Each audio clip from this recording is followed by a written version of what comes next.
Hey guys, Necroxis here, and this is going to be kind of a first draft, or maybe like a first run of a video series I'm kind of thinking about doing, and I want to get your feedback on how you think it goes. It's just going to be a vlog, but instead of video games, we're going to be talking about something else. But before I tell you what that is, I just want to say this is the reason why I'm a little apprehensive is because when my channel was first made, I did have like some Let's Play shit on it, but it only had like 4 or 5 or 6 views. It was like 11 videos of me playing BioShock 1. But when I actually started caring about my YouTube channel, it was always about the lore. First thing, it was about Warcraft lore, and even then I was very apprehensive to begin just doing Warcraft gameplay. I wanted to just stick with Warcraft lore, but then I thought, you know what?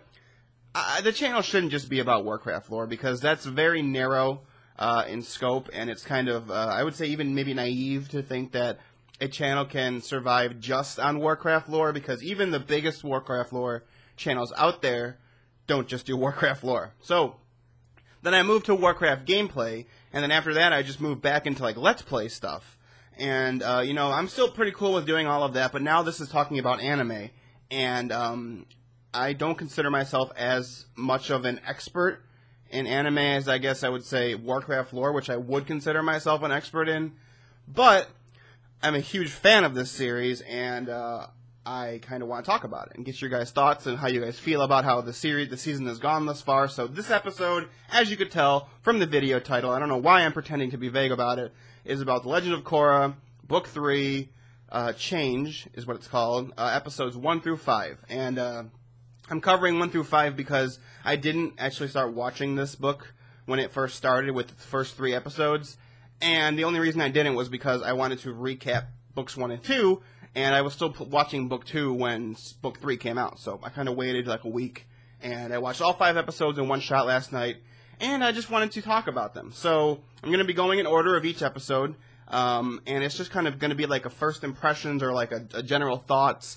I'm not trying to do like any deep thinking analysis of this, just kind of I'll offer you guys some insights that I might have, or something I find funny or interesting, or something that I know that would happen behind the scenes that maybe you didn't know, because sometimes when I get bored I just look up shit online for hours and hours. So, alright, let's begin. The Legend of Korra, Book 3 Change, episodes 1 through 5. Let's start out with episode 1. And the very first point I wrote down here when I was making notes was, holy cow, the animation quality improved by such a large amount compared to Book 2. And for those of you who didn't know, this will probably be the biggest point in this video, but there's a little bit of a backstory about this, why Book 2 looked so... It didn't look bad, but it looked very much lesser quality than the Book 1 and Book 3 thus far. And the reason is because, let's see, the South Korean animation studio that did Korra, Book 1, which is called Studio Mir, they didn't really work on Book 2 at first. Its executive director decided that it would be easier for their company to work on the Boondocks Season 4, because in his explanation the animation was easier to do, and I would have to assume that's because in Legend of Korra, just like in Avatar The Last Airbender, the animation isn't just people going like this and just waving their hands. They're actually doing like martial art techniques, and each bending style is a different technique. I don't know what they are, but I know you can find that out really easily. But that's why I would probably guess if that's why he would say that. So, a Japanese animation studio came in, named Studio Period, and they filled in the spots for Season 2, and Book 2. The seasons are called books, so I'm going to keep flashing back and forth between season and book. It's talking about the season.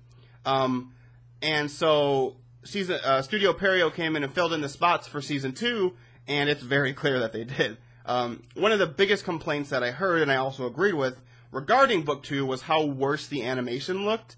And ironically enough, the same executive director for Studio Mir was then worried that Studio Period's failures would be blamed on them.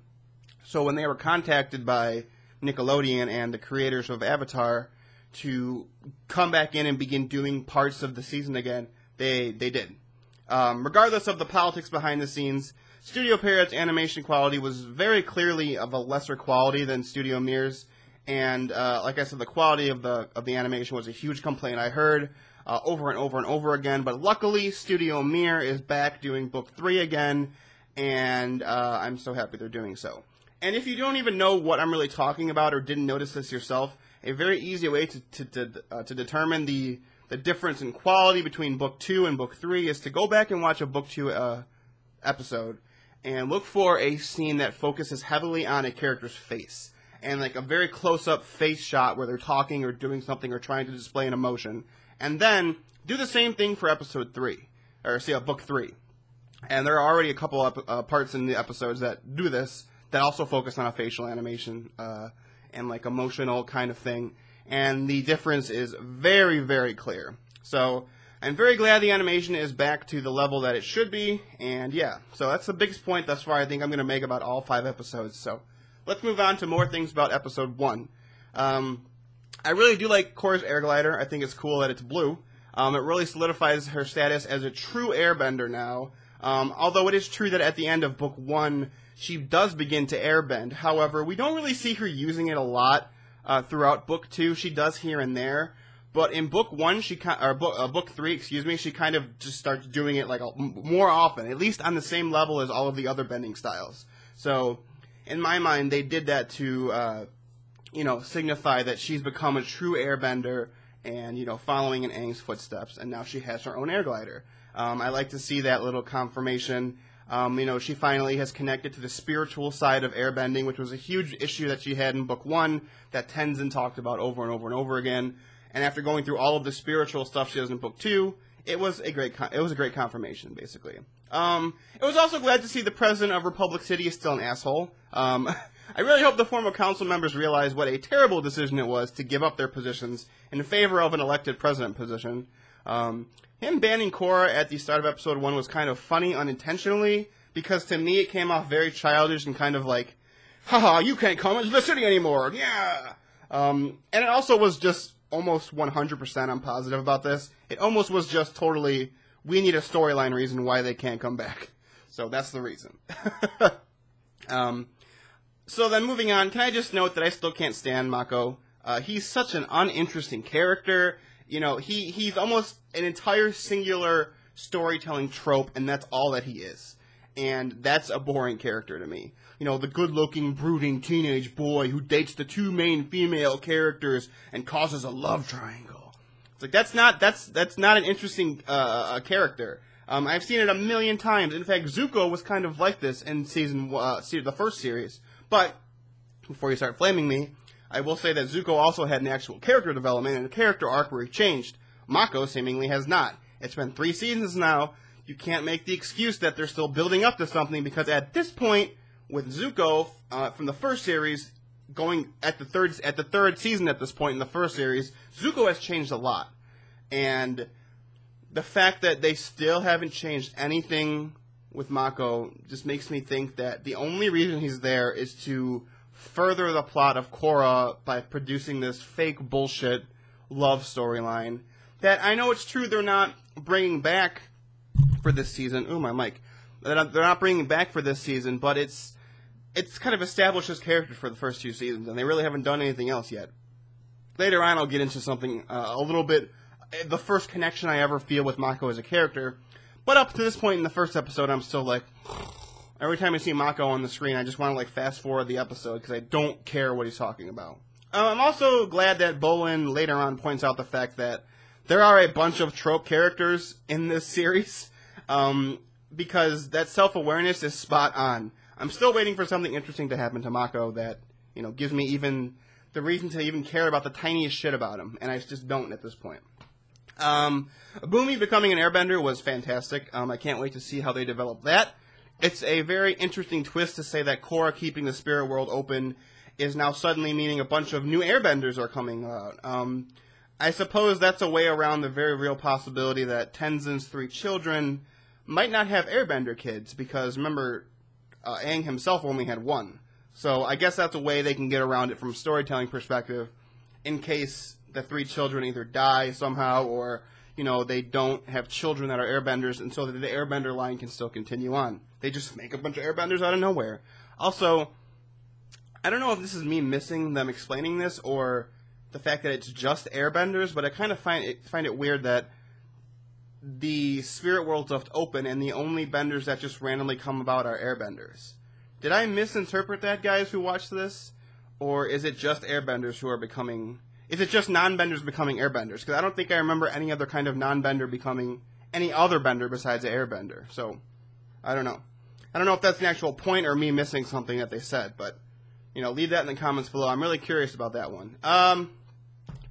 Let's see. Lin Beifong, she seems to have had the idiocy spell that was cast on her all of last season finally dispelled.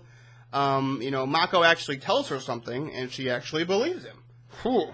That's a very big character change.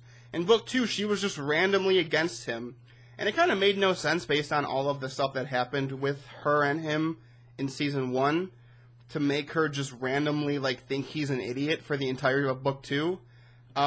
It made no sense, except the story needed Lin to not understand what was going on in Book 2 until the very end. So that seems to be the only actual reason. And, I'm kind of glad that she's not like that anymore. Lin is one of the best characters on the show, one of my favorite characters, and so I hope they don't pull this crap again, because I really, really want to explore her character. The fact that she's kind of this cold badass is cool, but it's been done for 2 seasons now, so let's, and you're going to find out later that they are doing this, let's move on to something more with her. So, you know, speaking of good characters, Asami is also on that list. Even when most of her character was only a prop, to further the Korra Mako romance story, she still somehow ended up being more interesting than Mako himself. I don't know how that's possible, but I'm glad they seem to be moving her away from Mako and more to Korra, and coming into her own as a character. I really like the various references that Korra and Asami have to Mako being basically a terrible person, because if you watch the show and you think about it, Mako's kind of a horrible, horrible human being. He dates Korra, breaks up with her, or Korra breaks up with him, and then dates Asami, but then still ends up kissing Korra when they're out together, and then when they break up, or before they break up, Asami kisses him, and he's basically just cheating on both of them with each other, and there's really not a big resolution to this. It's just kind of like, oh, Mako, you're just a bugger of a person. It's like, I would be really pissed if I was either of those people. But Asami, I like her. I'm glad she's continuing to being a thing. It doesn't really feel like they're forcing her into a position in the story. That was something I worried about. You know, with the story seeming to shift now to more of a bending thing, I was worried that how would Asami be a character that's not seemingly ham-fisted in? And the way they're doing it, as they have before, is with the technology. She's the one that can drive the airship. She's the one that provides the airship. She provides really good banter with Korra, and I'm glad that they have her. So, yes. Finally, I'm very curious as to who the imprisoned guy was, which you find out later. I actually somehow thought he was Ozai, the previous Fire Lord that had his bending taken away at the end of the last series, who somehow was still alive, because he looked kind of like him, and I was confused at first. But I guess we're going to stay tuned for more information about him. So, that's Episode 1. Episode 2, my first thought was, oh yeah, we're going back to Ba Sing Se. That city is great. I'm so glad to be out of Republic City and out of the very bland-looking North and South Poles, back into the world that we remember and we know. And so I'm very happy about that. Next, Milo continues to be a fantastic comedic character. His quote about, the maggots will bow to me, was just great. And then finally, look, we have some self-reflection from Mako. However, as always with this character, the only reason this conversation between Mako and Bolin seems to be happening is because to establish the fact that they don't know who their grandmother is. It's an entirely ham-fisted conversation to just inform the viewer of a storyline, something, or plot point that I feel like they could have done in a much more organic way. And can I just side note for a second, I might be complaining about a lot of things in this video about this season, but I think it's actually a really good season thus far. So don't take what I'm saying as kind of me thinking the season's bad or me hating on it. It's more that I like so much of it that I'm pointing out the flaws, because if I didn't, this whole video would just be like, yeah, this is great, the end. So I just wanted to point that out. But going back to Mako and Bolin's story, can we talk about Bolin for a second? I'm really annoyed that Book 2 and the beginning of Book 3 don't develop him as a character whatsoever. In fact, he seems to be losing any interesting qualities that he had to him that weren't just about comedic effect. I I wish he would have at least one other interesting characteristic. This whole subplot of him being the star of the movers in book 2 doesn't really count, since that entire subplot was either about Bolin being the comedic relief, or to establish that Varric was a bad guy. At least Sokka, who filled a similar position in the first series, he had a lot of serious elements to him. He had the romance subplot with the Kyoshi warrior chick whose name is escaping me right now. He had that romantic subplot, which wasn't really a joke. It was a serious thing. He had this whole subplot about him finding the meteor and making a sword. He had the whole subplot about him being a military leader. Bolin has, like, none of this. He's just kind of the goofy guy, and I wish they would do more with him, because I still, even though he is this trope, basically, of a character, I still really like him, and I want him to become a thing. Like, become an actual character. Don't become a prop, because if you're an actual character, you kind of matter to the storyline, and right now I don't think Bolin matters to the storyline. And so moving on, I'm very glad that the very first airbender that they meet tells them basically to screw off, that they're not going to leave their whole family and abandon their way of life to join them. I don't know what Tenzin and Korra were expecting, hoping that people would just drop everything and just go with them. I'm very happy that the guy straight up says this to Tenzin, like, look, you're fucking crazy, I'm not doing this. And as soon as I wrote this comment, cue the montage of every single person then rejecting them, which I find kind of funny. But talking about this airbender quest that they're on, I really hope there's some kind of good payoff for the story, because as soon as the extended scene with the, how did I describe him? The hipster airbender basement dweller guy was beginning to happen, I was already kind of being over that whole storyline already of them trying to find airbenders, which was really fast, because this is only halfway through the second episode. I'm really kind of getting over this whole story plot already. So I hope that there's a good payoff, because if this is just going to be more of this crap being the backdrop of all of the other things happening, I'm not really going to like it, because the backdrop has to be kind of interesting to keep the story thread continuing.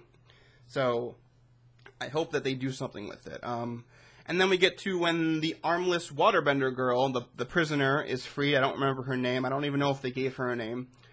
She might be the coolest thing this series, or either series, has done thus far in terms of a bender. I'm really digging her character. I hope she's around to stay for a long time. It's pretty obvious now at this point that they're just making an anti-Team Avatar, which I am 100% okay with. Oh, and the armless waterbender girl is also voiced by the same voice actress who does Azula. So that's even more badassery. Did you know that? That's true. So I'm very happy about that. I'm expecting at this point, after seeing all 5 episodes, even though we're only on episode 2, I'm expecting that the Team Anti-Avatar story is going to be the actual main plot, where all of, like, the character subplots are going on in between it. I hope that's going to be the actual plot, and not this stupid airbender quest thing, but I still don't know yet. It seems like that's the direction they're heading, but like I said, it's not clear at this point. Let's see. Korra messing with Mako was probably the only good part of the entire ridiculous trade show thing that they were doing to try and get more airbenders to join their cause, the temple or whatever. That was even though it was supposed to be funny, I thought it was just stupid. And then of course, the scene that I think is stupid introduces a character who I immediately hate, Kai, the little kid, the airbender kid, who tells them that he lost his parents and makes this sob story. And the second that he says that, in my mind, I said, taking all bets that this kid is probably just lying right to their faces, and he's a little shit who just steals stuff, and I called it. That's the entire time I was watching this, I was just repeating this line in my head. I was saying, just leave him. Just leave him. Just leave him in prison. Just leave him. I can't stand token children characters who exist only to ham-fist some kind of Big Brother emotional crap into the storyline, and that's exactly what they're doing. Great. Like I said, I really hope there's some kind of payoff for this story, as well as the Airbender Search story, because at this point, I'm so over the Airbenders. I hate Kai with a passion immediately, which might be like a credit to them in writing him, that they make me hate him so soon. I'm not sure. But then we get to the end of the episode where I'm going to just say how my reaction was when I was watching it. I'm watching the episode and I go, oh shit, it's Zuko! And oh shit, he's riding a dragon! And then the episode ends and I was like, yes! I'm so happy Zuko's back. I hope he becomes a bigger character than it seems like he is at this point. Not so much just because he's an old character that I want coming back, because he's a good character. It's more that he's a good character and I like him already. So I hope he's around to stay more than we've seen in these first 5 episodes that I'll get into. So, episode 2 ends. Episode 3. Again, my first note that I make is, it's kind of amazing that I hate a character this fast. I am totally over Kai after 10 minutes of him in the show, and I just want him to get hit by a bus and just be done with him. I'm so sick of this character already. And the next point I make is, wow, who would have thought the Earth Queen turns out to be a bitch? Who would have known? And then I wrote, is the message of the show that the leaders who aren't directly tied to the main cast all douchebags? Is that supposed to be the overarching point that they're making? Every leader is fucking terrible unless they're directly related to the main cast? Because let's see what we have. Tarlok from book 1 was a council member and he was totally corrupt. Unalak, who was the leader of the Northern Water Tribe, was pure evil. The president of Republic City is a total asshole. The Earth Queen is a bitch and very obviously evil right out of the gate. That's 4 main leaders that we've seen in 3 seasons thus far. So what's the point they're trying to make here? Let me know what you think it is in the comments below. Next point, I still hate Kai. I just wanted to reiterate that. It's been 20 minutes again, and I hate him so much that he's actually making me happy for Mako, that Mako's pointing out that he should be suspicious. And I don't like the fact that Kai's making me like Mako, because I don't want to like Mako, but I hate Kai so much more that my hatred of Mako is kind of dissipating, and I don't like that happening. So then we get into and I remember when I was watching this, I was kind of like, what happened here? Mako and Bolin just randomly stumble upon their family in Ba Sing Se. Oh, it's some great storytelling. Never mind the fact that in the first series, there are more than a couple episodes of them in Ba Sing Se, where people are getting lost and they can't find anyone, and they're establishing the fact that the city's so huge that it's hard to traverse it in one episode. They have to, like, take the stone train or whatever it's called, which does come back, which is a nice thorough through touch. But Mako and Bolin are just wandering through the streets, and they just happen to find their whole long-lost family.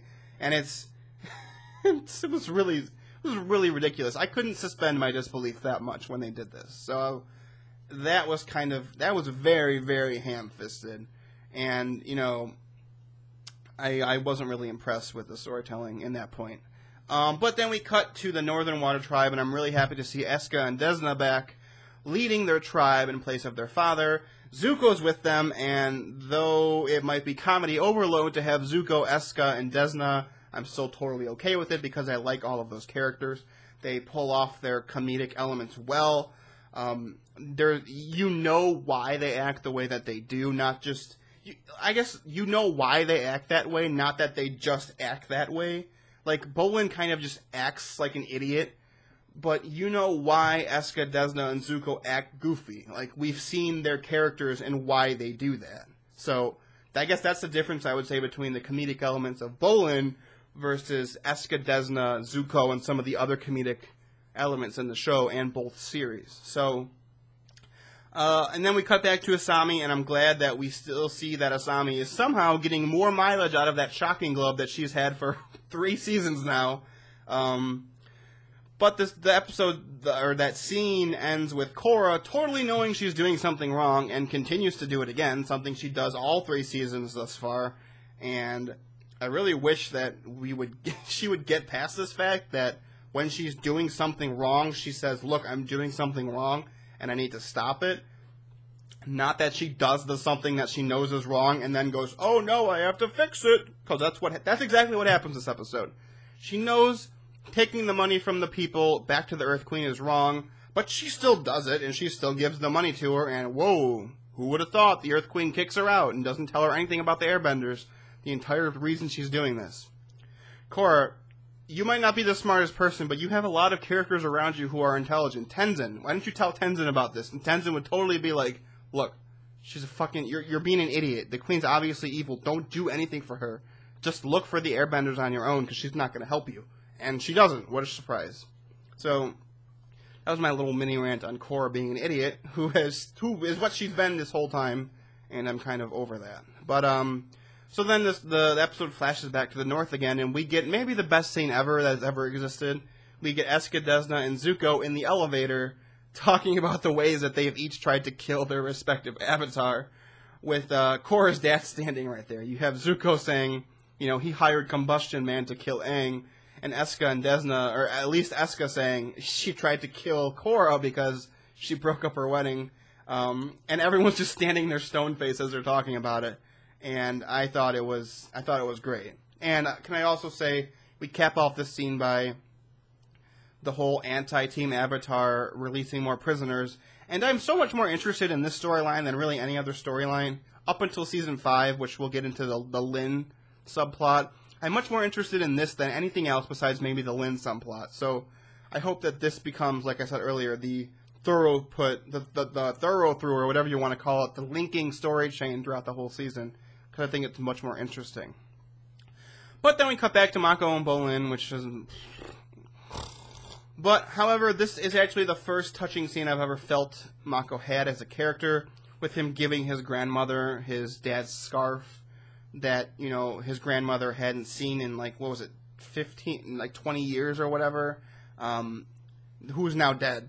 I like that he gave his grandmother her son's scarf. I thought that was touching. Finally, the first scene in 3 seasons where I actually cared a little bit about what was happening to Mako.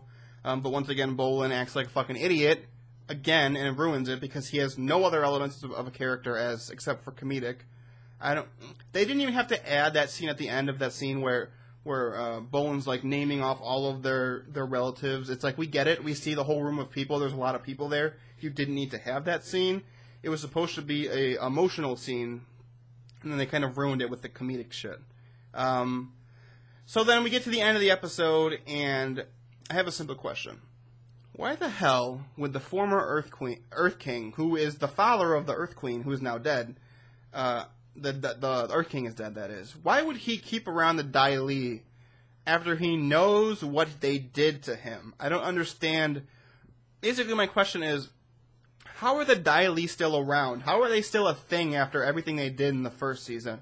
I mean, from a storytelling perspective, they're a fantastic villainous organization, with the mind control and everything else they do. I love them from that perspective, but if I think about it, if I'm in that world, I would have to say, how the fuck are the Dai Li still around? How would anybody keep them around? Did the Earth Queen, reinstate their organization? They don't explain why they're still around. They don't say that the Earth Queen remade the organization. They don't say that the Dai Li still existed. So I have to assume that the Dai Li somehow just stayed around from the first series to the next, because they don't give us a reason why not to think that. And I think that's the easiest way to think about it if they don't tell you otherwise. But I hope they keep Kai. We never see him again. Unfortunately, they don't, which we're going to find out next episode. But that's what I wrote down as my notes. I want to mention again that as I was making these notes, I was just watching the episodes. I didn't watch all 5 and then made all these notes. So that's why you might hear me say some things and then me correct what I wrote, knowing what happens. Unfortunately, they don't keep Kai forever, but I wish they would because I hate Kai. And while it wasn't exactly a surprise that the Earth Queen was evil, it was an interesting twist that they seem to be going the route of mind-controlled new airbenders. Although the payoff kind of isn't there at the next episode, which we're going to see. So, that's the end of Episode 3. Episode 4 happens, and it opens up with a fantastic fight between Zahir, one of the escaped convicts, who is kind of the leader, I guess, of Team Anti-Avatar, Korra's dad, Asuka and Desna, Zuko, the rest of Team Anti-Avatar. They're all having a fight in the north, and I was talking to one of my friends about this, and she made a good point that most of the fights this season so far have been amazing. Not just great, but amazing, and this is one of them. This is a really amazing fight. You have the no-armed waterbender being a fucking badass. You have Combustion Girl, who basically has the same powers of Combustion Man, but she's a female. That's the person that the Team Anti-Avatar has gone to free, and, she is, the wife for the girlfriend of Zahir, and that's why they're freeing her. I really like that they're bringing back the power of Combustion Man in a new character, because it seemed like far too unique of an ability to just have on that one character and then just get rid of him. So I'm glad they're bringing that back. Again, I'm still super intrigued about this anti-Team Avatar. I think it's the most interesting storyline they have this season thus far. But then we come back to Korra, and I'm like, oh, Korra's back again. Let's see what stupid shit she's doing this time. And at least Korra begins to admit that she should have seen she was being used by the Earth Queen. The next step is to not be used by people. Maybe after 3 seasons she'll finally stop doing that, but I'm not holding my breath. But then we get to Jinora, and I'm really interested that Jinora can apparently still just exert her spirit and become like a spirit ghost, even after harmonic convergence is over. I was hoping she wouldn't just be kind of some kind of spirit hippie lover who was yelling at Korra not to be mean to them, so I'm glad they're at least doing this with her, because the series already has enough token characters as it is, with Mako and Bolin and, you know, other characters. I'm glad Jinora's not being devolved into that kind of character. But the fact that they're then making her have like some kind of romantic subplot with Kai, I was just like, no, I don't want to care about Kai. Don't make me care about Kai. I still don't, but tying him to a character I like is kind of like forcing me to at least try or begin to care about him, but I don't want to. So Kai might be the worst thing of this season so far. I'm so over him. Let's see. The next point is, I find it funny that they make it a point to note that Ba Sing Se is so big in this episode and has too many places to look for the missing airbenders. But then in the previous episode, they just had Bolin and Mako randomly find their people in the town. I find it funny they had both of those things in consecutive episodes. It's kind of like, did you not realize what you were doing? That's just something interesting, something funny that I thought was funny, but that I wanted to note. So I have a question again when I'm watching this episode. I'm not sure how Kai has become such a great airbender when harmonic convergence only happened like a few weeks ago. It's both strange and nonsensical, especially since Kai has become a better airbender in that span of time than we saw Korra in all of season 1. Like, and I know you could say, oh, it's because, you know, she didn't connect to the spiritual side, but Kai doesn't seem like he's a real spiritual character, so I don't know how he's such a great airbender right out of the gate when they couldn't do that with Korra. I don't get it. It's an inconsistency that I don't like. And for those of you who have watched my channel for any length of time, you know that inconsistencies in the story is something that really bugs me. So I don't know. I'm just going to keep complaining about Kai because I hate him and I want him to go away. But then we get Sudden Lin Beifong. Not that exactly I'm upset about it because I'm super pumped that she's back. I do find it a bit silly that Lin says that the escaped convicts, the anti-Team Avatar, are nothing like Korra has faced before, except I guess for the fact that she just beat the literal manifestation of evil and darkness last season a few weeks ago. It's just kind of funny that they had to point out, like, this is the worst dangerous enemy you're ever going to face. Remember that guy who was in progress of destroying the world? He's not that bad compared to these guys. But, I don't know. So, then, I just wrote down, this is what I wrote down at this point in the episode. Oh, good. Forced character development through being thrown into a secret prison. I still don't care about Kai. He gets thrown in prison. You know, it's just... It's forced character development for him to, like, now I'm going to begin reflecting, even though you just met me as a character. I'm going to reflect and undo everything that I did because I was thrown in prison for 2 days. I don't know. Can I just reiterate again that the fact that the Dai are around still is silly? And to cap off the episode as usual, all of the fight scenes are fantastic. So, episode 4... Then we get to episode 5, which might be my favorite episode of the season thus far. The City of Metal is just fantastic looking. It might be the most impressive thing I've seen this entire either series in terms of animation. Although when they close up the metal petals at night to protect the city, that looked really fake, which I'm kind of disappointed about because the rest of the metal bending stuff looks so great this episode. But then we meet Lin's sister, Suyin, and they're talking about Toph, and it's so obvious that Toph is now alive still. We finally get the confirmation that Toph is alive. She's talked about in the present tense, even though they do say, like, nobody's seen her for a few years. They wouldn't have said that if she wasn't dead. I fully expect, and will be very disappointed if they don't, run into an old badass Toph in the future, because this episode introduces a lot of Beifong family drama that really can't be fixed unless Toph is there as well. I really do like the Lin Beifong and Suyin Beifong, or whatever her last name is. I don't remember. I really like their subplot. I think it's great. I find it kind of interesting that Suyin is acting the same way that Toph's parents acted to Toph, the way that she's acting toward her own daughter Opal now, who is the airbender that they came to find. I hope that somebody brings that up at this point. I think that Lin might. I think that's one of the reasons why Lin is so upset this episode, is because among the drama that's happened to them in the past, which we don't know about yet, I think that Lin sees that Suyin is treating Opal the exact same way that Toph's parents treated Toph, and is the reason why Toph was kind of more hands-off with them. So I hope somebody brings that up, because that's what I thought instantly when Korra was like, oh, we should take Opal to the Northern Air Temple. And Suyin's like, no, she could stay here, it's perfect. I really like Opal too as a character, if I want to bring her up. I think finally we might get in a love interest for Bolin who's not fucking stupid. You know, him and Korra in book 1 was never going to happen. It was obvious even before they themselves pretended like it was never going to happen. The second they flirted that idea that maybe Korra and Bolin will hook up, I was like, nope, that's never going to happen. Korra's clearly obviously meant to go with Mako because they're going to force this bullshit love triangle between Mako, Korra, and Asami. But I'm glad Bolin's finally getting a love interest who's not completely psycho or stupid, because even though I do like Eska, she's kind of insane. And their whole romance was very weird. I don't know if it was bad, but it was weird. So I like Opal as a character. There's not really a lot to find about her yet. Except that she's less rough around the edges, I guess, than the rest of her family. And to speak about her brothers and sisters, the twins I don't really care about them, but I really like their emo metalbender architect brother. I thought that was a great scene. That was like one of the funniest scenes in the whole series, or season thus far. I really like that. It's good to see Varric also returns. I loved him as a character.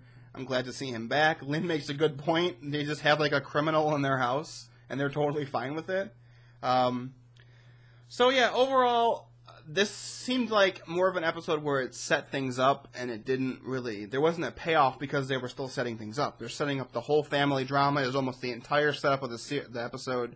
And in the previews next week, I guess this is kind of a spoiler, but I don't know what happens. So if you watch the previews next week, it looks like Korra is actually going to try to learn metal bending, which even back in the first series, I always wondered, so Toph, I guess, invented metal bending. Why did Aang never try to learn that as the Avatar? It's now a legitimate form of bending. It's just like, water or swamp bending. It's just like sand bending and metal bending. Why don't you try, if you're going to be the Avatar who encompasses all of the bendings, you should probably at least learn a little bit of the sub-bendings, with, metal bending, metal bending, sand bending, swamp bending. I would love to see Korra try to learn how to make lightning. I think that would be cool. I feel like if the Avatar is supposed to be the most powerful embodiment of all of the elements, she should be able to do, or it should be able to do, all of the specializations in the bending which require you to be strong. You can't lightning bend if you're not like an amazing firebender. That's why Zuko never could lightning bend. He just wasn't as good as Azula. But the Avatar's supposed to be like the best out of all of it. They should be able to do that. So I guess that's it. I'm waiting till episode 6. Hopefully the payoff of all of this drama happens. I'm excited for it. Lin actually shows some emotion at the end of the scene. She starts crying when Korra tells her off.